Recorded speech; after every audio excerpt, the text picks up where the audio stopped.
And you could kind of watch it, be like, okay, yeah, this is cute, this is fun, or maybe you watch it on a plane. Maybe, I think it's a good plane movie. You know It's what I better mean? than.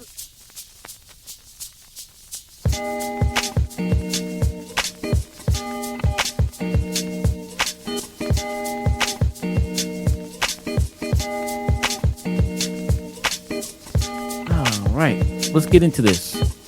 So our next review of the day is going to be for the film You, Me, and Tuscany. This is a movie that the entire fate of black romantic comedies is on this movie's shoulders. If you do not support this movie, there'll be no more black romantic comedies. There, at least that's what one of the people said. I think it was the producer, director of No, this movie. no, it Uh, was it wasn't even it wasn't even the director of this movie because this directed by Cat Coro. It was somebody else completely that had yeah. nothing to do with this production at all.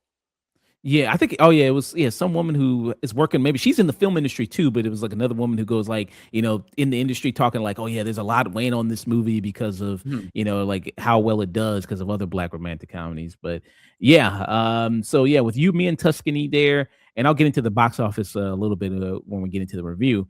But yeah, so what is this about here? So you have a woman. You have Haley Bailey in this who plays Anna. Anna there, who her dream was to be a chef there. Her mother was a chef, but her mother passed away there. Their dream was to go to Italy together, and they were going to open up a restaurant together and get ideas to open up a restaurant. But when her mother passed away, she kind of lost the passion for that. Mhm. And then she became a house sitter. And she's very, very in a lot of financial straits there, which I don't know. I mean, it seems like she does a lot of house sitting for rich people, so I don't know. I Mhm. mean, I guess they don't pay much, I guess, to do that. But then after meeting a guy at a bar who is from Italy there, she gets like, okay, that's a good sign. And he shows her like the house that he lives in Italy. And she goes like, I mean, it's kind of weird. I mean, he's passed out because they're about to have a one night stand. And she takes Mhm. his phone and then shares the photos of his house on his phone to her phone. And then she goes like, oh, maybe this would be pretty good. So she flies to Italy, even though she's barely got any money. She's only got like $300 in her account, barely any money, goes to Italy, what seems like not a really good plan of kind of what she's gonna do, and Oh, and she it is a terrible plan that can only exist and like turn out the way that this does in Hollywood land.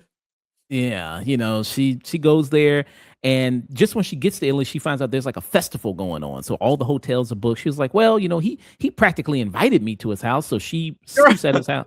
Um, and then she kind of plays house a little bit there, what she's known to do, where she puts on the ring and everything. And you have the guy that she met at the bar, his family comes home. And she goes like, there's a huge thing. She goes like, oh, they see the ring. Go like, oh, you must be marrying Mateo. You must be marrying him. And there's a big comedic misunderstanding. Oh, like, oh, I'm marrying Mateo and I have to keep up this act in order to, live in this house and do all this, or else I'll be And kicked on the street not go to jail. and not go to jail there. And it's a comedy of errors, man, that you have here with You, Me, and Tuscany. What are your thoughts, man, on this movie? Man, this shit was silly as fuck.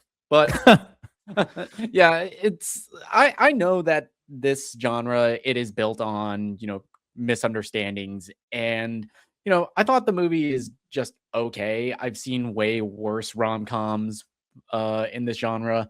Um Halle Bailey and Reggie John Page, I felt like their chemistry is really what saves this movie. Mm. Yeah, with a romantic comedy, I mean, you can have a lot of other terrible elements, but it's all about how well the two leads work. And do they have great chemistry and do they jump off the kind of screen together there?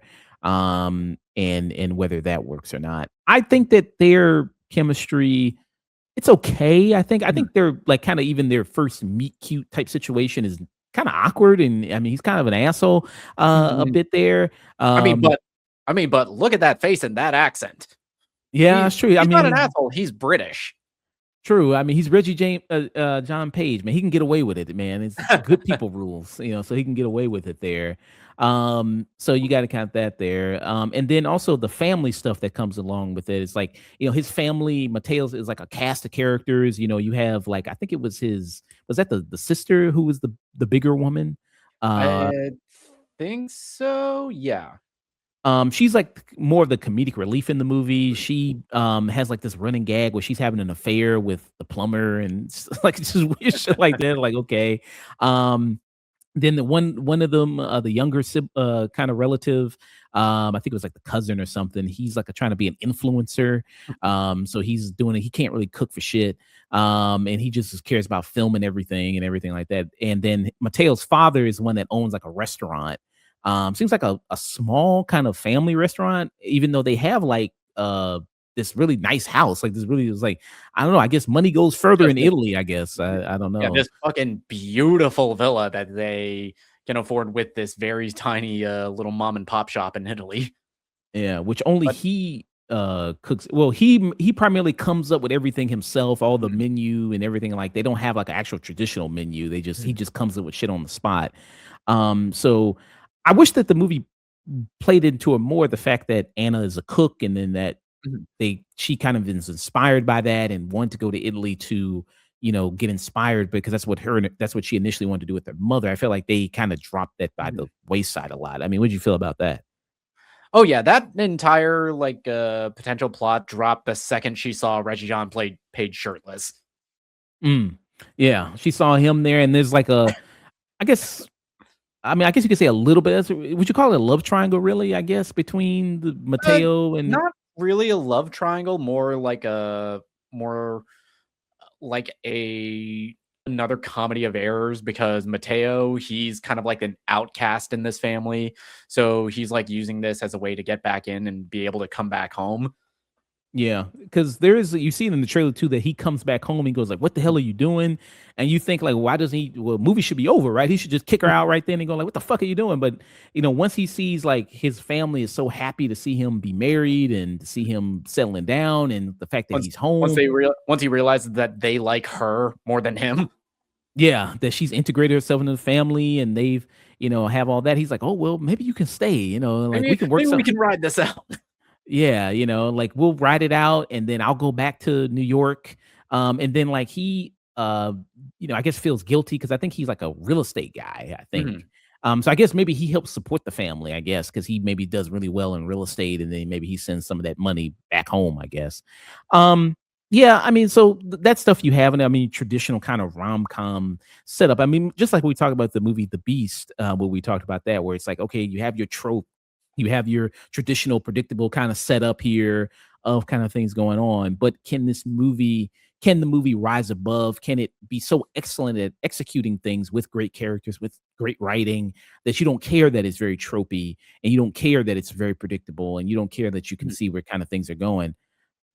I don't think it does that. I don't think it's really isn't strong enough to do that. And I mean, I think that, you have two beautiful people in Haley Bailey and Reggie John Page there. Do I think they work extremely well together? I don't really think so. mhm, Um, and then there's the stuff, the humor in the movie, which can be very broad. And I think that doesn't always kind of land for me. Like there's a stuff she has a best friend in the movie. It kind of borders a little stereotypish at times. I'm like, I don't know. Like she has a friend who goes like who does a lot of girl and does a lot of kind of like that type of stuff in it. I'm like, I don't really know about this. mhm, But then there's sometimes the humor is fine, like the stuff with, for example, she has like a Uber driver or mhm. just like a taxi driver that like is, I guess, her magical, mystical Italian man that gives her advice and everything like that. He's fun. I like him, and he provides some good humorous type moments in the movie. What'd you think about the humor in the film? And The you know, humor, it's very broad sitcom humor. It's just kind of very cute and inoffensive. Yeah, he kinda got that there. I mean, and also there's a scene like we saw in the trailer where, he takes his shirt off and everything like that, and there's that moment where they're in like, he owns a vineyard, so Mhm. he gives a lot of wine and everything like that. Now, how this one guy is able to operate this, it seems like he doesn't have any other workers. It's like, how you operate this whole vineyard just by yourself? Dude, But it's a rom-com. You're not allowed to show the help.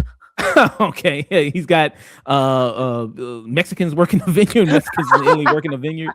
Okay.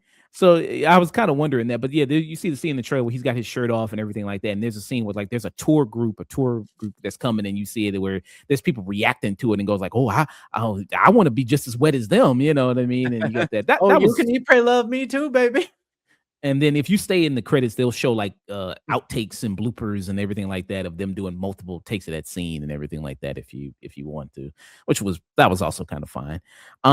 Yeah, do you think that this movie is able to rise above kind of the tropes and kind of predictable nature of it?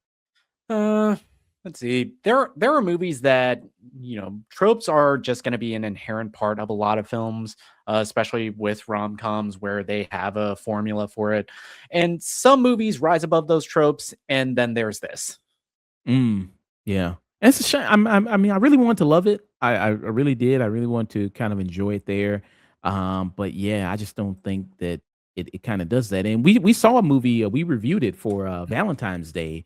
The movie that really does do that and really is so creative and inventive and really kind of it was a director's first feature film and you had so much personality and creativity in it.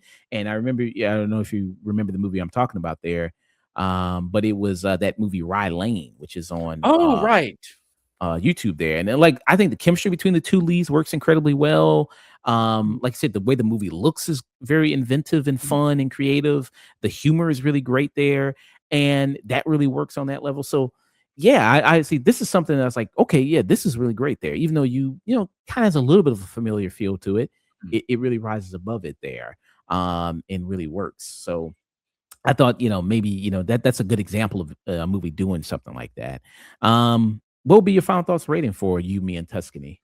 Uh, I'd say this movie, it's just okay. I mean, there are way worse rom-coms than this. The chemistry, it's passable between Halle Bailey and Reggie John Page. The rest of the humor in this, it's just cute, inoffensive, and I got a couple decent chuckles out of it. I would just give this a solid stream it. I didn't feel like my time was wasted by it, but I'm probably just gonna forget about this the second we're done recording. Mm, yeah. Yeah, I mean, I think it's another streaming type movie, another kind of maybe Netflix or something like that, Hulu, or watch it kind of there. And you could kind of watch it, be like, okay, yeah, this is cute, this is fun, or maybe you watch it on a plane. Maybe I think it's a good plane movie. It's I better mean, than it's better than a lot of the slop that Netflix or the Hallmark Channel drops. yeah, you know what I mean. Maybe on your plane ride to Italy, you put this on. It's like you want to get in the mood. It's like, oh, I want to get in the mood there. Go like, oh yeah, I want to figure it out there. But very good kind of also fantasy type thing, maybe for people who get into this type of stuff. Like oh, kind of fairy tale ish, that they can kind of work with. But yeah, yeah. So you kind of have that going. So just two streamers there for you, me, and Tuscany there. I haven't heard of this Drake. Kate Caro there. I don't think Yeah, I'm Kat familiar with. Oro, she's, more of a sitcom director. She's directed episodes of It's Always Sunny. She's directed, on She-Hulk. She Oh, directed, okay. that J-Lo movie with Owen Wilson that came out a couple years ago. I think it was called Marry Me. Okay, I didn't see that one. It was Okay, fine. gotcha. Yeah, so you, me, and Tuscany there, and box office wise, so it says here reportedly on a budget of 18 million, it's made 12 million so far. But maybe it can get some legs here, then and kind of carry on there. It probably would have been better to release this in February, instead of April. Maybe you could have drawn up some, Valentine's Day type crowd there, couples going, everything like that. Maybe you could have done something like that with it. But yeah, yeah, yeah. So that was our thoughts on it. Very cool there.